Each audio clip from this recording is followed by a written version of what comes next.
Good morning all of you. देखो बेटा, VIP chemistry classes में आपका स्वागत है।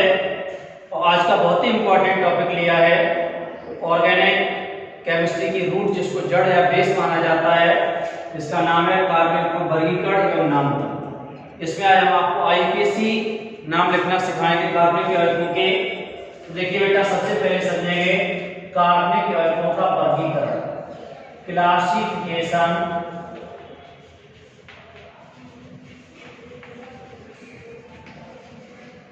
of organic compounds।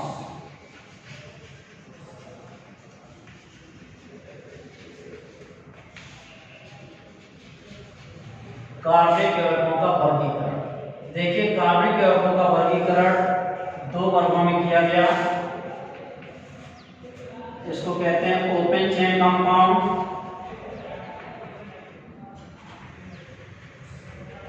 Open chain compounds, और ये क्लोज चेन कंपाउंड्स।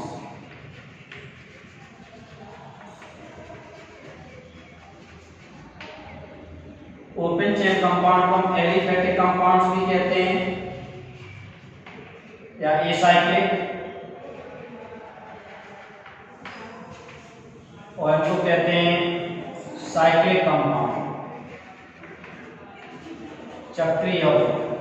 चक्रीय यौगिकों को दो वर्गों में बांटा गया।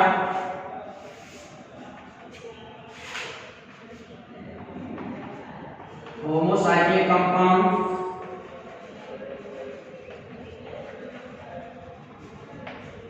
और बेटा इधर है heterocyclic compound.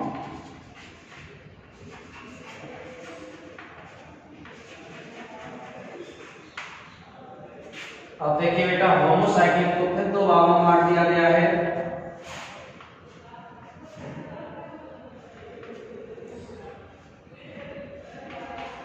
Aromatic compound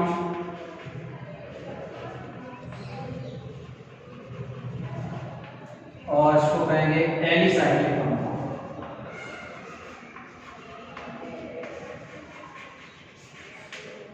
alicyclic compound.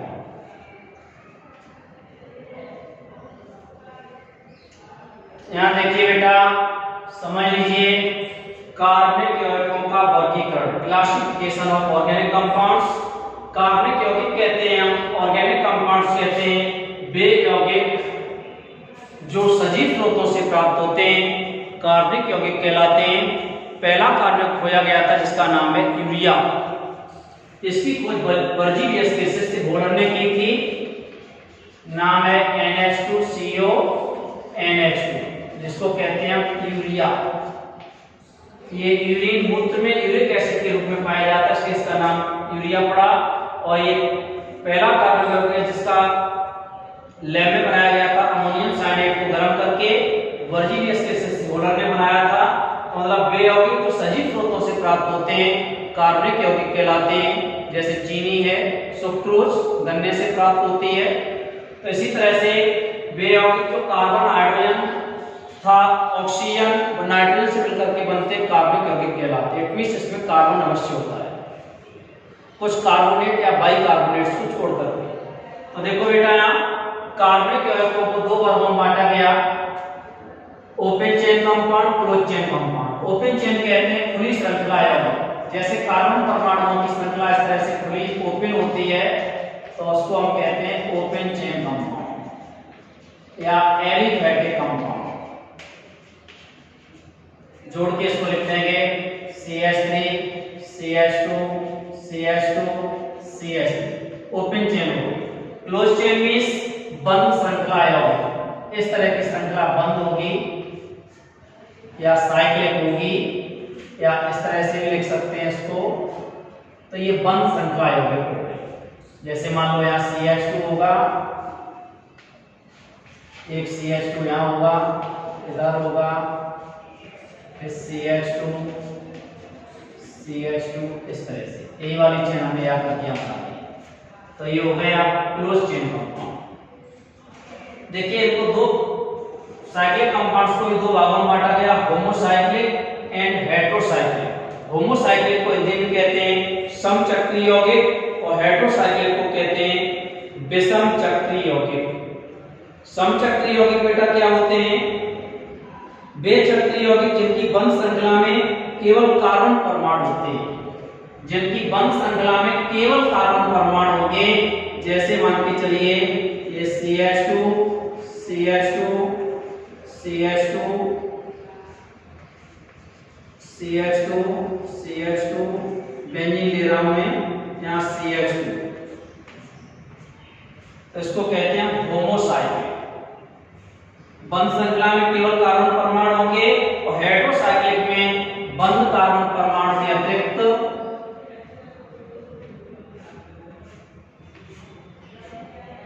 जैसे मान लो यहाँ CH2 CH2 CH2 CH2 और CH2, यहाँ मान लो N होगा नाइट्रोजन, तो जिसको हम कहते हैं पिरिडीन कहते हैं।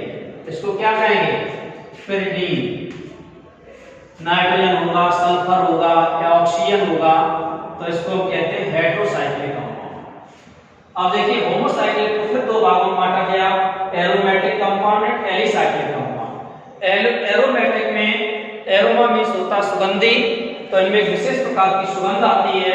तो जैसे बेटा देखिए यहाँ एरोमेटिक कंपाउंड्स में कार्बन परमाणुओं की संख्या जो होती है वो 6 होती है, और एलिसाइक्लिक कंपाउंड में कार्बन परमाणुओं की संख्या 6 न होकर के 5 भी हो सकती है, 4 भी हो सकती है।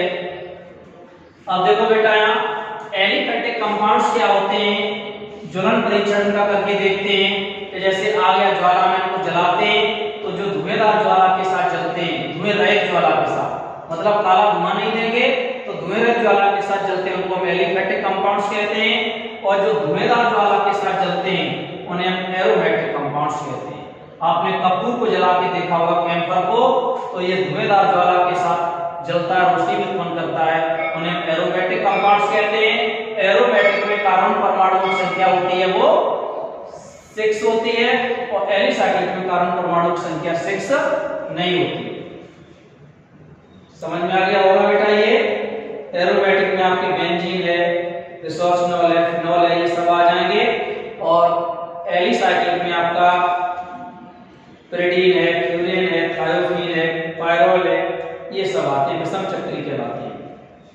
अब नेक्स्ट देखो बेटा, अगला टॉपिक बहुत अच्छा इंपॉर्टेंट है। देखो बेटा पढ़ा रहा हूं आपको हाइड्रोकार्बन। हाइड्रोकार्बन होते हैं वे यौगिक जो केवल कार्बन तथा हाइड्रोजन से मिलकर के बनते हैं, उन्हें हम हाइड्रोकार्बन कहते हैं। किस किस से बनते हैं? कार्बन और प्लस हाइड्रोजन से मिलकर के बनते हैं, तो कार्बन तथा हाइड्रोजन से बने यौगिक हाइड्रोकार्बन्स कहलाते हैं। हाइड्रोकार्बन में देखिए बेटा CH4 methane, C2H6 ethane, C2H4 ethylene, C2H2 acetylene आदि, ये सब हाइड्रोकार्बन है। किससे मिलकर बने? कार्बन और हाइड्रोजन से मिलकर के बनते हैं, उन्हें हम हाइड्रोकार्बन्स कहते हैं। हाइड्रोकार्बन जो है दो प्रकार के होते हैं। पहला देखिए बेटा संतृप्त हाइड्रोकार्बन,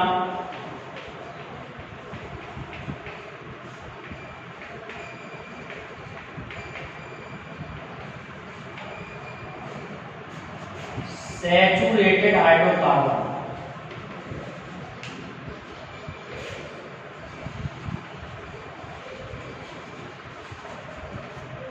तो वे हाइड्रोकार्बन जिनमें कार्बन के मध्य सिंगल बॉन्ड, एकल बॉन्ड उपस्थित होता है, संतृप्त हाइड्रोकार्बन कहलाती है। जैसे बेटा देखिए CH4 चारों तरफ हाइड्रोजन लगा दिए, कार्बन की संयोजकता 4 होती है, तो यहाँ बनेगा CH4 जिसको नाम देंगे हम मेथेन। अगला देखो C2H6,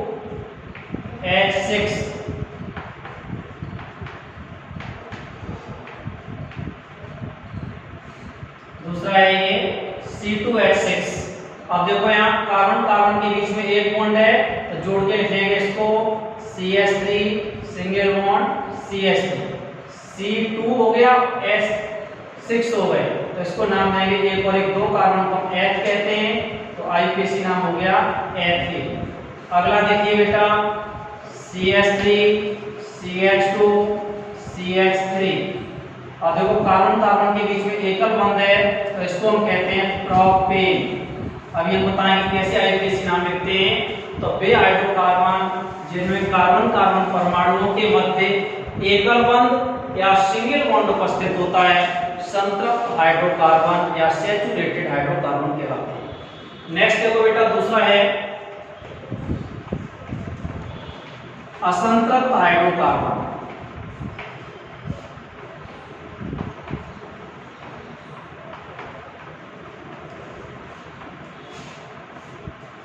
असंतृप्त को कहते हैं अनसैचुरेटेड।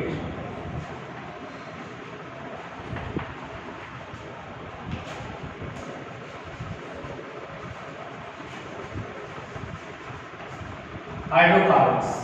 तो देखिए बेटा वे हाइड्रोकार्बन जिनमें कार्बन कार्बन परमाणुओं के मध्य द्विबंध डबल बॉन्ड या त्रिबंध ट्रिपल बॉन्ड उपस्थित होते हैं असंतृप्त हाइड्रोकार्बन या अनसैचुरेटेड हाइड्रोकार्बन कहलाते हैं।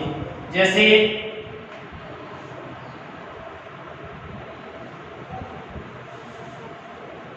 देखिए दो कार्बन परमाणुओं का ले रहा हूं, एक H इधर लगा दिया, चारों तरफ हाइड्रोजन लगे होंगे।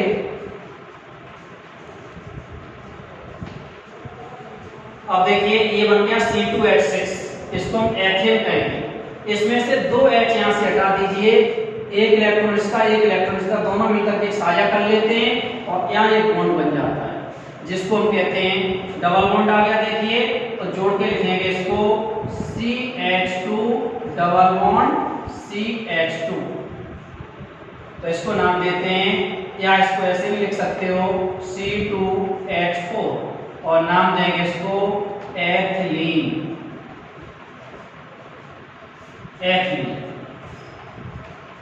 आईयूपीएसी नाम अभी हम आगे बताएंगे लिखना। इसके बाद देखिए ट्रिपल बॉन्ड कैसे बनेगा। दो कार्बन एटम ले लिए, H चारों तरफ H लगा दीजिए हाइड्रोजन, इसको एथेन कहेंगे। अब दो H देखो बेटा नीचे से हटा दिए, एक बॉन्ड आ गया, डबल हो गया, और दो H जस्ट ऊपर से यहां से हटा दो, एक बॉन्ड यहां से आ गया। तो अब जोड़ के लिखेंगे इसको CH ट्रिपल बॉन्ड CH, या इसको लिख देंगे हम C2H2। तो नाम इसका है C2H2 का होता है एसिटिलीन।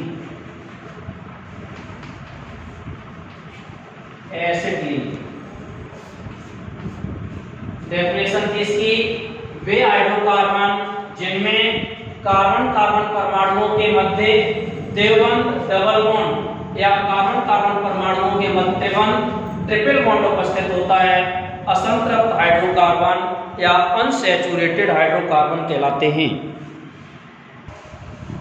अब बेटा देखिए नेक्स्ट टॉपिक है नामकरण, कार्बनिक यौगिकों का नामकरण, नोमेनक्लेचर ऑफ ऑर्गेनिक कंपाउंड्स। तो देखिए बेटा कार्बनिक यौगिकों का नाम रखने की कई पद्धतियां हैं, जिनमें दो पद्धतियां मुख्य हैं। पहली है निरर्थक नाम पद्धति और दूसरी है आईयूपीएसी पद्धति।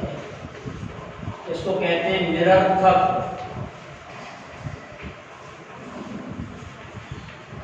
पद्धति और दूसरी है आईयूपीएसी पद्धति। इसको हम ट्रिवियल सिस्टम कहते हैं। तो देखिए बेटा निरर्थक नाम पद्धति क्या थी, ट्रिवियल सिस्टम या इसको साधारण नाम पद्धति भी कहते हैं। तो देखिए कार्बनिक यौगिकों के नाम पहले उनकी कोई विशेष गुण या कोई विशेषता या उस पदार्थ के साथ प्रत्यक्ष या अप्रत्यक्ष संबंध के आधार पर रखे जाते थे। जैसे मेथेन CH4 को कहते हैं मार्स गैस, CH4 मेथेन को कहते हैं मार्स गैस, क्योंकि पेड़ पौधे या वनस्पतियों के सड़ने से उत्पन्न होती थी। मार्स मीन्स होता दलदल कीचड़, और दलदल से उत्पन्न होने के कारण इसका नाम रखा गया मार्स गैस। कोयले की खानें होती हैं, वायु के साथ विस्फोटक मिश्रण बनाती है, इसलिए इसको फायर डैम्प भी कहने लगे। और मेथिल एल्कोहल का जनक हाइड्रोकार्बन होता है, तो हाइड्रोकार्बन के आधार पर इसका नाम मेथिल रखा गया। तो ये सब निरर्थक नाम कहलाते हैं। इसी तरह से मेथिल एल्कोहल जो होता है वुड, कास्ट या स्पिरिट से प्राप्त किया जाता है, इसलिए उसको मेथिल एल्कोहल कहते हैं। ऐसे सिरके का मुख्य अवयव होता है जो हम लोग अचार में डालते हैं, जिसको कहते हैं acetic acid, CH3COOH। Acetic acid ये विनेगर का मुख्य अवयव होता है, तो एसीटम के आधार पर इसका नाम रखा गया एसिटिक एसिड। ऐसी चींटियां होती हैं, लाल चींटियां आपने देखी होंगी, तो लाल चींटियों को इकट्ठा करके एक जार में डाला गया था जिसका नाम पड़ा था फॉर्मिक एसिड। फॉर्मिका मीन्स होता है आंट चींटी, फॉर्मिका, और फॉर्मिका मीन्स होता है आंट्स चींटी, और चींटियों को उबालने के बाद जो एसिड प्राप्त हुआ जिसका नाम रखा HCOOH, इसको कहने लगे फॉर्मिक एसिड। तो ये सारे नाम निरर्थक नाम कहलाते हैं। जैसे हम लोगों के भी निरर्थक नाम होते हैं, अलग अलग नाम होते हैं, लेकिन हम लोगों का जंतु वैज्ञानिक नाम सबका एक होता है, इसका नाम है होमो सैपियंस।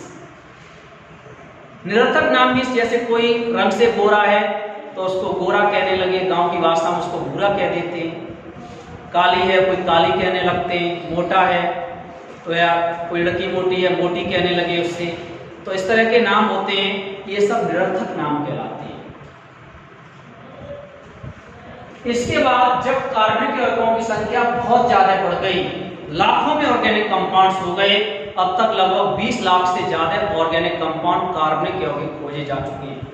जब इनकी संख्या लगातार बढ़ते बढ़ते लाखों में चली गई तो इनके नाम रखने में बहुत ज्यादा समस्याएं आई।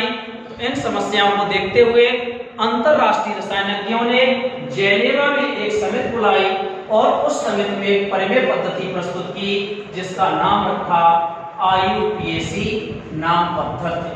IUPAC को कहते हैं international union of pure and applied chemistry. याद रखें IUPAC का पूरा नाम international union of pure and applied chemistry. तो कार्बनिक यौगिकों का नाम रखने के लिए बहुत कठिनाइयां हुई, इसलिए जेनेवा में वैज्ञानिकों ने एक समिति बुलाई और उस समिति में रेशनल सिस्टम बोलते हैं, उस समिति में एक परिमेय पद्धति रेशनल सिस्टम प्रस्तुत की जिसका नाम रखा IUPAC या IUC या IUPAC नाम पद्धति। अब IUPAC नाम पद्धति के आधार पर किस तरह से नाम लिखे जाते हैं तो वो हम आप लोगों को बताएंगे अभी, तो उनको समझिएगा। हाँ देखो बेटा, अब मैं बता रहा हूं रूल्स ऑफ नोमेनक्लेचर।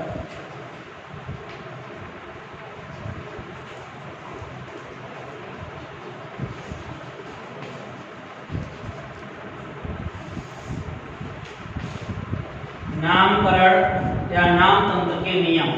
तो नाम तंत्र के नियम से पहले हम लोग यहां पर सीखेंगे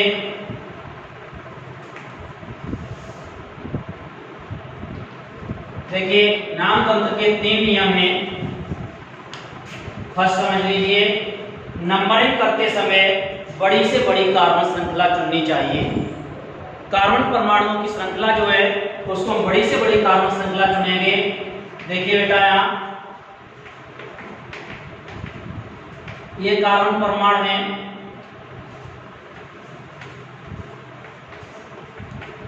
ये चेन देखो बेटा 1 2 3 4 5 और 1 2 3 4 5 6। तो बड़ी चेन किधर मिल गई हमें?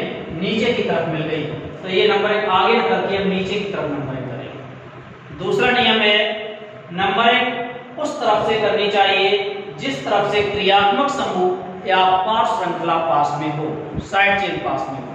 इधर से देखो इसमें कोई क्रियात्मक समूह नहीं लगा है, जिसमें नंबर नहीं पड़ता है उसको हम साइड चेन कहते हैं, पार्श्व श्रृंखला कहते हैं। ये बॉन्ड हमने हटा दिए, देखो यहाँ ये तो बॉन्ड लगेगा, इससे जुड़ी हुई है।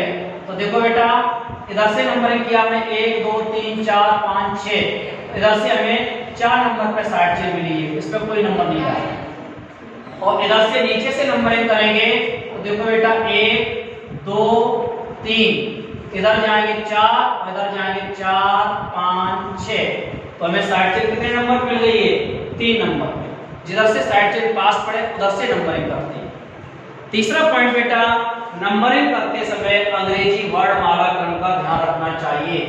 अल्फाबेटिकल ऑर्डर में नंबरिंग करते हैं तो इसको बेटा देखिए कहते हैं हम कार्बन परमाणु लगाया अकेला इसको CH3 और जैसे मान के चलिए यहाँ लगा हुआ है इस पे लगा है C2H5। तो यहाँ C2H5 जो होता है एक आयोडीन रखने के बाद एल्किल समूह बनता है कि जैसे मान के चलिए इसको हम अभी पीछे लिखा था हाइड्रोकार्बन में CH4 मेथिल। तो यहाँ से देखो बेटा एक H हटा दिया और ये बचा है CH3, इसको नाम देंगे हम मेथिल। दो कार्बन एटम जिसमें होते हैं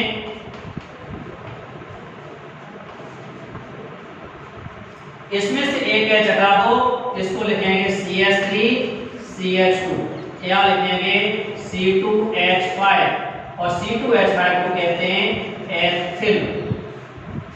अब ABCD बताओ, M पहले आता है या E पहले आता है? E पहले आता है, तो अल्फाबेटिकल ऑर्डर में नंबरिंग करते हैं। पहले हम 4 कार्बन पे यहाँ लगा हुआ है एथिल, पहले इसको नाम देंगे 4 एथिल। ये देखो 3 पर ही लगा था, लेकिन M बाद में आता है इसलिए इसको नाम दिया हमने 3 मेथिल। अब कार्बन परमाणु 6 हो गए, 6 कार्बन एटम को बेटा देखो हेक्स कहते हैं, तो आईपीसी नाम इसका हो जाएगा हेक्सेन। अभी हम एल्केन पढ़ाएंगे, वहां क्लियर करेंगे आपको। तो नामकरण के 3 नियम थे। नंबरिंग करते समय बड़ी से बड़ी कार्बन श्रृंखला चुननी चाहिए। दूसरा नियम था नंबरिंग उस तरफ से करनी चाहिए जिस तरफ से क्रियात्मक समूह या पास श्रृंखला पास में हो। क्रियात्मक समूह इसमें कोई है नहीं, एल्कोहल ईथर एडिया कीटोन कोई भी लगाओ। यहाँ साइड चेन देखो बेटा ये पास पढ़ रही थी इधर से, तो इसलिए इधर से नंबरिंग कर दी। 6 के बाद आगे भी कार्बन हो सकता है, जैसे मान के चलो यहाँ कार्बन हो गया 7। अब 7 हो गए तो हेक्स की जगह यहाँ आईपीसी नाम हो जाएगा। 7 को देखो बेटा हेप्ट कहते हैं, तो हेप्टेन हो जाएगा। क्लियर हो गया तीनों पॉइंट आपके। तीसरा नियम था नंबरिंग करते समय अंग्रेजी वर्णमाला क्रम का ध्यान रखना चाहिए। अल्फाबेटिकल ऑर्डर में नंबरिंग करते हैं। अल्फाबेटिकल ऑर्डर में नंबरिंग जैसे C2H5 को कहते हैं एथिल और CH3 को कहते हैं मेथिल। तो ABCD में E पहले आता है, इसलिए हमने 4 नंबर वाले को पहले नाम दिया एथिल और 3 वाले को बाद में दिया 3 मेथिल। और यहाँ देखो यहाँ कार्बन कितने, यहाँ 7 कार्बन थे, तो 7 को हेप्ट कहते हैं, आईपीसी नाम हो जाएगा हेप्टेन। अब देखो बेटा क्रियात्मक समूह कौन कौन से होते हैं समझ लीजिए। मैं सिंगल बॉन्ड भी इसमें लिखे दे रहा हूं। जैसे एक सिंगल बॉन्ड कार्बन कार्बन के बीच में है, तो इसको बेटा हम कहेंगे एल्केन। इसमें कुछ नहीं लगता है, एन ही जुड़ जाता है। दूसरा देखिए बेटा डबल बॉन्ड लगा हुआ है, डबल बॉन्ड वाले को कहते हैं एल्कीन। यहाँ कुछ नहीं लगाएंगे, यहाँ जोड़ देंगे सफिक्स में ईन। 3 नंबर पे देखिए ट्रिपल बॉन्ड लगा हुआ है, ट्रिपल बॉन्ड वाले को कहेंगे एल्काइन। यहाँ कुछ नहीं लगाएंगे, यहाँ जुड़ जाएगा आइन। अगला देखो बेटा 4 नंबर पे है X बराबर Cl Br और I, इसको कहते हैं हम हेलोजन। और इसमें पहले ही लगा देते हैं हेलो। हेलो का मतलब होता है बेटा Cl लगा हुआ है Cl, तो Cl को लिखेंगे क्लोरो। और Br लगा हुआ है, Br को लिखते हैं ब्रोमो। और I लगा है तो I को लिखेंगे आयोडो। इसमें कुछ नहीं लगाएंगे इधर। 5 नंबर पे देखिए बेटा OH क्रियात्मक समूह है, तो OH वाले को तुरंत हम पहचान लेंगे, ये एल्कोहल है। और यहाँ प्रीफिक्स में जोड़ते हैं इसमें हाइड्रोक्सी और सफिक्स में लगाते हैं बाद में ऑल, OL। 6 नंबर पे बेटा ROR-, इसको कहते हैं ईथर। ईथर को इसमें लिखेंगे एल्कोक्सी एल्केन, एल्कोक्सी एल्केन। अभी बताएंगे आगे। CHO लगा हुआ है, CHO कहते हैं एल्डिहाइड। यहाँ लगा देते हैं AL। 8 नंबर पे CO ग्रुप है, दोनों तरफ मान लो बॉन्ड लगे हुए हैं, तो इसको कहते हैं कीटोन। और इसमें लगा देंगे कीटो या और यहाँ लगा देंगे ONE।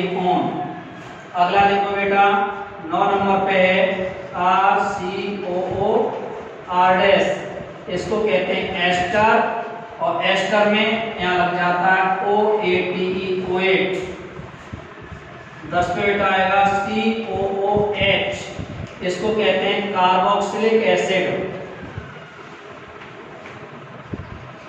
Carboxylic acid. तो यहाँ देखिए बेटा कार्बोक्सी, और इसमें लगाएंगे ओइक एसिड। अगला बेटा देखिए 11 पे है CONH2, इसको कहेंगे एमाइड, और यहां लग जाएगा एमाइड। अगला देखो बेटा 12 नंबर पे है NH2, NH2 को कहते हैं एमीन, यहाँ पहले भी लगा सकते हो एमिनो, और यहाँ लग जाता है एमाइन, AMIN। 13 नंबर पे बेटा आता है देखिए CN, इसको कहते हैं साइनाइड, यहाँ लगेगा साइनो, और इसमें लग जाता है नाइट्राइल। दिखा दे नीचे तक। अगला बेटा देखिएगा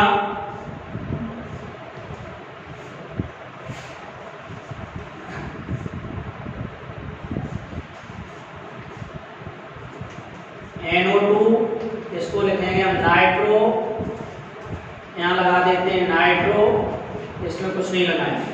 15 नंबर पे देखो बेटा RCO का होल ट्वाइस O, इसको कहेंगे हम अम्ल एनहाइड्राइड, एसिड एनहाइड्राइड, तो यहाँ लग जाता है ओइक एनहाइड्राइड। एक क्रियात्मक समूह हो गए।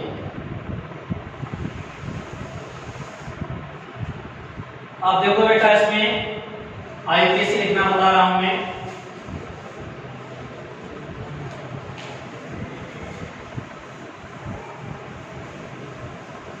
रूल समझ में आए गए होंगे।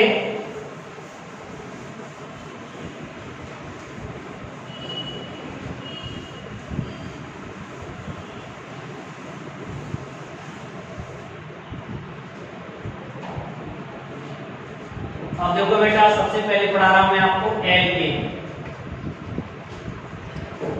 एल्केन को हम पहचानेंगे कार्बन कार्बन के बीच में सिंगल बॉन्ड उपस्थित है तो एल्केन होगा। एल्केन का सामान्य सूत्र जो होता है वो CnH2n+2 होता है। यहाँ पीछे बता चुके हैं आपको बेटा, ये याद कर लीजिए। CH3 को कहते हैं मैथिल और C2H5 को कहते हैं एथिल।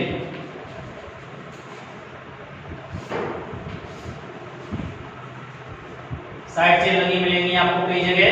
तो देखिए बेटा संलग्न कार्बन श्रृंखला को हम एल्केन के रूप में लिखते हैं। एक कार्बन एटम ले लिया, चारों तरफ हाइड्रोजन लगा दिए, इसको जोड़ के लिखेंगे CH4। एक कार्बन एटम को देखो हम मैथ कहते हैं और कार्बन कार्बन के बीच में सिंगल बॉन्ड लगा हुआ है। तो यहाँ देखिए हमने एल्केन में सफिक्स में क्या जोड़ा है ANE, तो यहाँ मैथ में जोड़ दीजिए आप ANE, IUPAC नाम हो गया मैथेन। अगला देखिए बेटा CH3 सिंगल बॉन्ड CH3, एक और एक दो कार्बन, दो को देखो एथ कहते हैं तो IUPAC नाम एथेन। अगला देखिए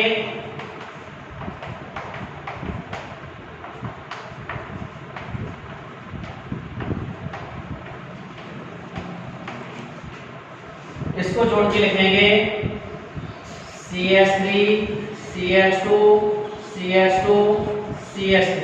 ये हमने ओपन चेन बनाई है पूरी श्रृंखला। और यहाँ देखिए 1 2 3 4 कार्बन एटम को ब्यूट कहते हैं तो IUPAC नाम हो गया ब्यूटेन। सामान्य सूत्र देखो ऊपर लिखा है CnH2n+2। अब देखो बेटा यहाँ n का मतलब होता है नंबर ऑफ कार्बन परमाणु, कार्बन परमाणुओं की संख्या। 4 कार्बन एटम है तो 4, H2n की जगह 4 + 2, तो ये हो गया बेटा देखो C4H, 4 दूनी 8 और 2 10। यहाँ गिन लीजिए कार्बन 4 है, हाइड्रोजन देखो बेटा 3 2 5 5 और 2 7 7 और 3 10। ये आप लोगों ने चार्ट में बना पाया हो तो आप लोग इसका स्क्रीनशॉट ले सकते हैं बाद में आप लोग इसको बना लीजिएगा।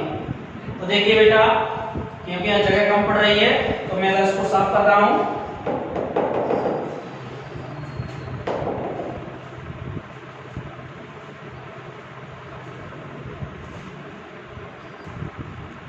हाँ देखो बेटा, नेक्स्ट चेन ले रहा हूँ। ओपन चेन करके किस तरह से देखो बनाएंगे। बड़ी चेन बना रहा हूँ, कोई सी भी ले सकते हैं।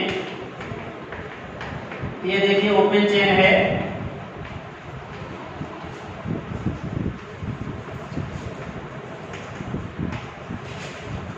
इसमें देखिए बेटा, हमने इधर से एक एच हटा करके यहाँ जोड़ दिया CH3 और यहाँ से एक एच हटा करके जोड़ दिया C2H5।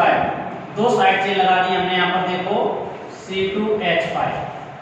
तो देखिए जोड़ के इसको लिखेंगे हम CH3 CH2 CH2 CH, ऊपर है C2H5, फिर CH, नीचे CH3, आगे फिर देखो CH3। अब बताइए साइड चेन आगे से पास पड़ रही है या पीछे से? साइड चेन ये होती है ऊपर नीचे लटकी हुई रहती है।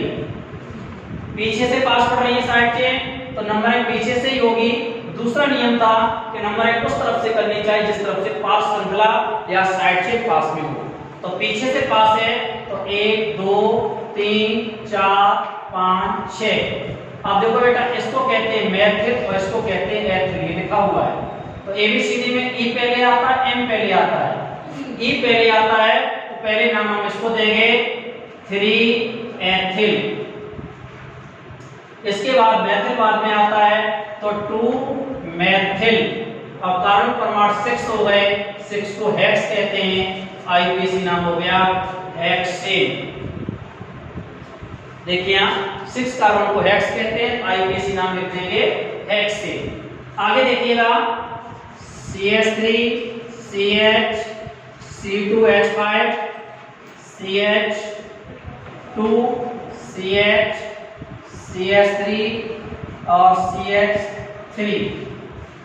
इसमें देखो बेटा नंबरिंग कहां से करेंगे, आगे से या पीछे से? आपको दिख रहा होगा 1 2 2 नंबर पे साइड चेन इधर से भी है और 1 2 2 नंबर पे साइड चेन इधर से भी है। इधर से देखो नंबरिंग करेंगे 1 2 3 4 5 और पीछे से नंबरिंग करेंगे 1 2 3 4, आगे जाओगे 5 और नीचे आओगे 5 और 1 6।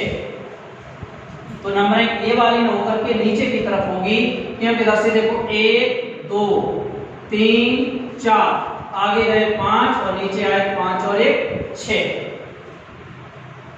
आगे चल के हमें 5 चेन मिली, बड़ी से बड़ी कार्बन श्रृंखला चुनी, इधर बड़ी चेन मिले उधर को घूम जाइए। 4 और 2 6 होते हैं। तो अब देखो बेटा इधर से 1 2 2 नंबर पे साइड चेन पड़ गई। नीचे से भी करो तो 1 2 3, तो ये साइड चेन 3 नंबर पे पड़ रही है। इधर से 3 पे पड़ रही है, इधर से 2 पर पड़ रही है।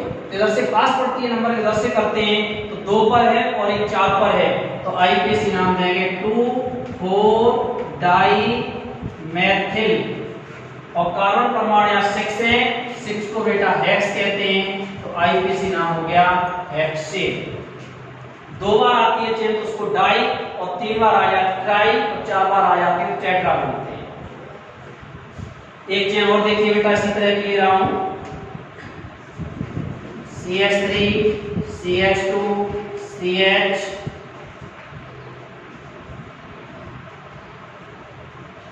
CH3 CH2 CH C2H5। एक और इसी पे लगा दे रहा हूं CH3 CH2 CH2 और CH3। अब देखो बेटा नंबरिंग इसमें किधर से होगी, 1 2 3 3 नंबर पे साइड चेन, और 1 2 3 3 पर कोई साइड चेन नहीं है। आगे से पास पड़ रही है तो नंबरिंग हम यहां से करेंगे 1 2 3 4 5 6 7 8। कार्बन एटम गिने जाते हैं। एक साइड चेन ये हो गई, एक ये हो गई, एक ये हो गई। अब इसको कहते हैं एथिल और इन दोनों को कहते हैं मैथिल। पहले कौन आता है, एथिल। तो IUPAC नाम लिखेंगे, 5 नंबर पे एथिल लगा है तो 5 एथिल। अब देखो बेटा 3 पहले नंबर पहले डालते हैं, ये बाद में डालेंगे। तो 3। अब देखो कोई नंबर लिखने से पहले ये हाइफन का चिन्ह अवश्य लगाते हैं। नंबर लिखने से पहले, नंबर लिखने के बाद। 3 पे लगाया मैथिल और एक मैथिल लगाया 5 पर, तो 3,5 और 2 जगह लगाया तो डाई और CH3 लगाया तो इसको कहते हैं मैथिल। और कार्बन परमाणु देखो बेटा कितने 8 है, 8 कार्बन परमाणु को हम ऑक्ट कहते हैं, तो IUPAC नाम हो गया ऑक्टेन।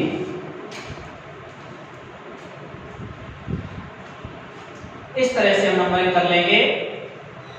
समझ में आ रहा होगा आपके? IUPAC नाम लिखना भी समझ में आ गया होगा।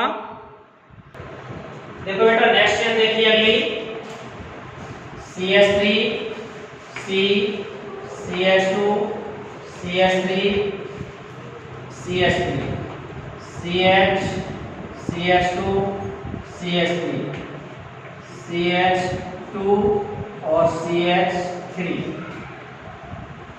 इसमें देखिए नंबरिंग कहां से करेंगे, यहां से करते हैं 1 2 3।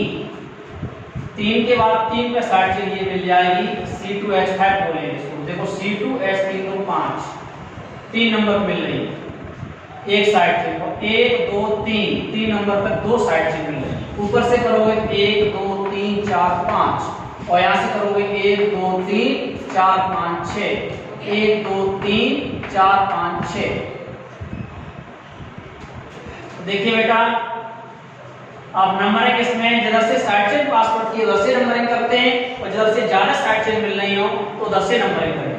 तो देखिए यहां से तो 1 2 दो नंबर पे एक ये मिल रही है, एक ये मिल रही है, लेकिन कार्बन परमाणु 1 2 3 4 5 मिल रहे हैं। और यहां से करने पर 1 2 3 पे साइड चेन एक ये मिल रही है, एक ये मिल रही है। जिस पे नंबर नहीं पड़ता उसको हम साइड चेन कहते हैं। 3 4, चाहे इधर जाओ 5 6 तो ये साइड चेन हो जाएगी, इधर जाओगे 4 के बाद 5 6, अब एक साइड चेन इसमें 3 पे तो ये 2 हो गई और 4 पर ये साइड चेन हो गई। इसको कहेंगे C2H5 मैथिल और इसको कहेंगे CH3 को मैथिल। तो पहले ये वाला नाम आएगा 4 एथिल। अब देखो 3 पर मैथिल यहाँ लगा, 3 पर इधर लगा है, तो 3 और 2 बार लगाए तो डाई और इसको कहते हैं मैथिल। और कार्बन परमाणु 6 है, 6 को कहते हैं हेक्स, तो IUPAC नाम हो जाएगा हेक्सेन।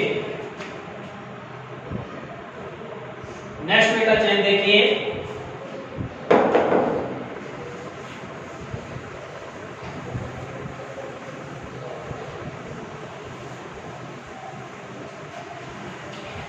अगला बेटा है देखो एल्कीन।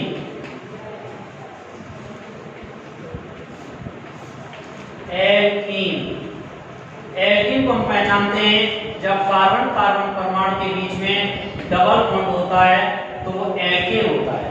इसका एल्कीन का सामान्य सूत्र होता है CnH2n। देखो बेटा यहाँ जब कोई भी एल्केन कंपाउंड होता है, एल्केन से एन हटा करके और ईन जुड़ जाता है, बराबर बन जाता है एल्कीन। अभी हमने पीछे क्रियात्मक समूह का एक चार्ट बनाया था, वहां पर लिखा होगा एल्कीन में डबल बॉन्ड वाले लास्ट में ईन जुड़ा होगा।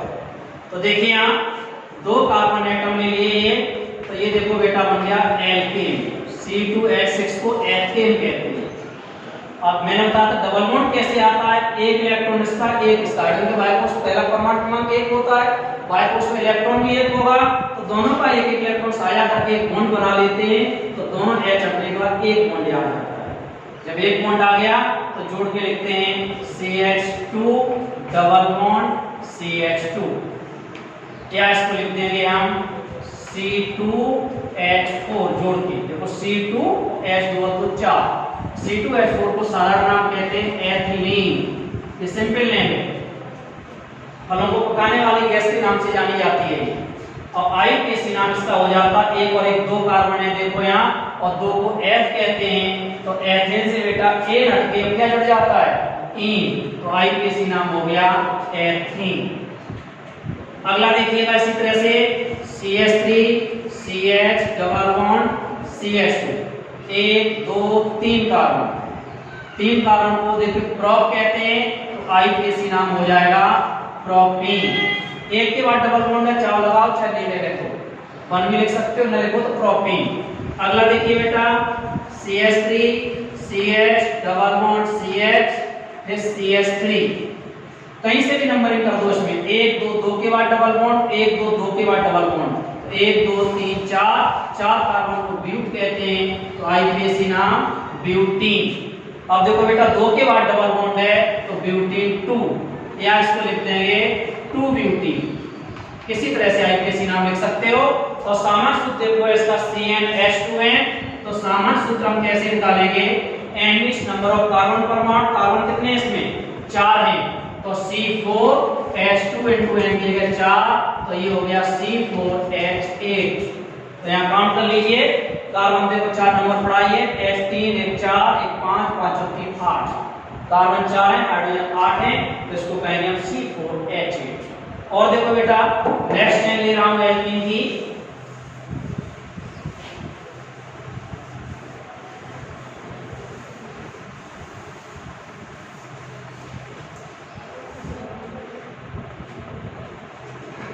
CH3 CH2 CH double bond CH, फिर CH2 CH double bond CH, फिर CH3। इधर से देखो 1 2 3 के बाद डबल बॉन्ड और 1 2 2 के बाद डबल बॉन्ड, पास पीछे से डबल बॉन्ड पड़ रहा है, 4 5 6 7 8 कार्बन को ऑक्ट कहते हैं। ऑक्ट 2 के बाद है तो 2, और यहाँ 5 के बाद है तो 5, और 2 बार है तो डाई-ईन, या इसको लिख देंगे 2,5 डाई-ऑक्टीन, ये आईपीएसी नाम है। और चेन देखिएगा बेटा, CH3 CH C2H5 CH double bond CH, फिर CH CH3 और CH3। अब नंबरिंग कहां से करेंगे, इसमें देखो बेटा पीछे से ही नंबरिंग होगी, 1 2 3 के बाद डबल बॉन्ड, 1 2 3 4 के बाद डबल बॉन्ड। डबल बॉन्ड पहले क्रियात्मक समूह देखेंगे, उसके बाद साइड चेन देखेंगे पास की तरफ से। तो नंबरिंग देखो बेटा यहां से होगी 1 2 3 4 5, आगे जाओगे 6 और नीचे आओगे 6 और 1 7। अब एक साइड चेन इसमें ये हो गई, एक साइड चेन ये हो गई। तो देखिए 2 पर मेथिल लगाया, 5 पर मेथिल लगाया, तो आईपीएसी नाम देंगे इसको 2 5, और 2 बार लगाया तो डाई, और CH3 लगाया तो मेथिल, और कार्बन कितने हैं 7 है, 7 कार्बन को देखो बेटा हेप्ट कहते हैं, तो आईपीएसी नाम हो गया हेप्टीन। और 3 के बाद जब डबल बॉन्ड लगाओ तो उसमें ईन अवश्य आएगा, जो भी कार्बन परमाणु हमने लिखे हैं इसमें, तो यहाँ 3 के बाद लगाए तो हेप्टीन 3। आज मैंने बेटा नामकरण के नियम बताए आपको। पहला नियम था नंबरिंग करते समय बड़ी से बड़ी कार्बन श्रृंखला चुननी चाहिए। दूसरा था नंबरिंग उस तरफ से करनी चाहिए जिस तरफ से क्रियात्मक समूह या पास श्रृंखला साइड से पास में हो। तीसरा नियम था नंबरिंग करते समय अंग्रेजी वर्णमाला क्रम का ध्यान रखना चाहिए। अल्फाबेटिकल ऑर्डर में नंबरिंग करेंगे, जैसे अल्फाबेटिकल में पहले ए आता है, फिर बी सी डी ई, इस तरह से। जैसे एथिल को पहले A B C D E पहले आता है, एम बाद में आता है, एथिल वाले को नाम पहले देंगे, मेथिल वाले को बाद में देंगे। आज के लिए बेटा इतना ही। नेक्स्ट वीडियो हमारी अगली मिलेगी, और आपको वीडियो बहुत अच्छा लगा हो तो इसको अपने फ्रेंड सर्कल में शेयर करें और लाइक करें, जिससे आपको नेक्स्ट वीडियो अगली आपको मिलती रहे, और आप पार्ट वाइज ये वीडियो देखते रहेंगे तो 100% में दावा करता हूँ बहुत अच्छा आपका आईपीएससी हो जाएगा। कोई भी चैनल आप आसानी से लिख सकते हैं। Thank you very much.